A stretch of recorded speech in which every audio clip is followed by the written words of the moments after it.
आपको मंदिर जा रहे हैं, कभी भी आप जप तप कर रहे हैं, लेकिन कभी कभी आप एकांत में बैठ करके अपने अंदर झांक कर देखिए, अपने अहंकार को डाउन करके देखिए कि मेरे अंदर झांक करके कि क्या है। अभी आप झांकेंगे तो बहुत कुछ आप में परिवर्तन हो जाएगा सर। उस पर एक प्रस्तुति।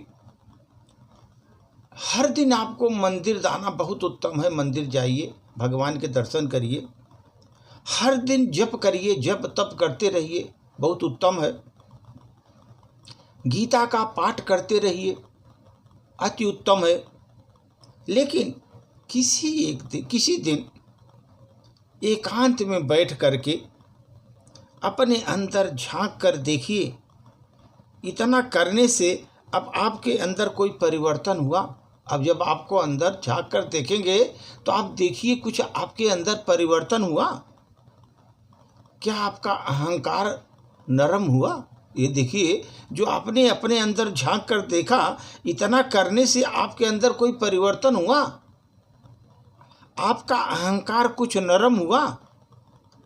क्या कुछ पराये लोग भी अपने लगने लगे, अपने दिखने लगे?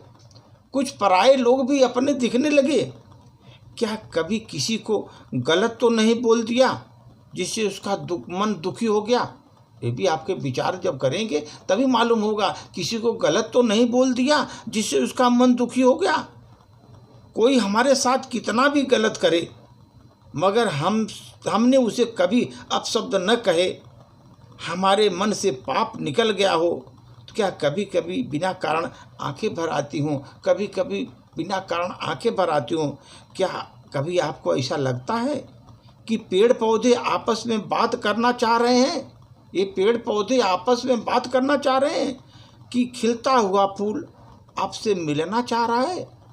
प्रकृति में खिलता हुआ फूल आपसे मिलना चाह रहा है?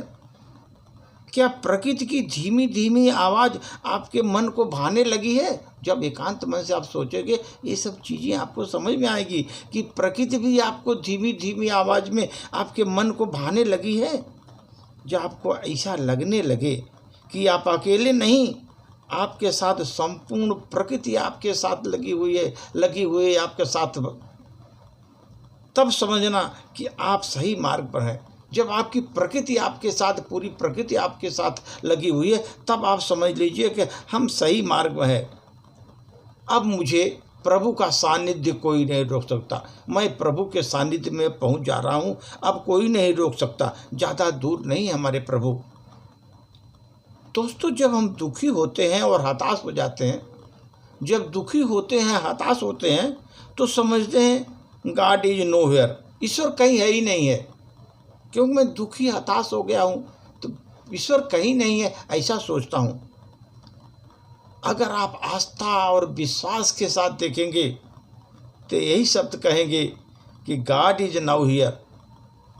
ईश्वर यहीं पर है, हमारे पास ही ईश्वर खड़े हैं, भगवान ही हमारे पास हैं। अगर आस्था और आप में विश्वास है तो ईश्वर आपके पास हैं।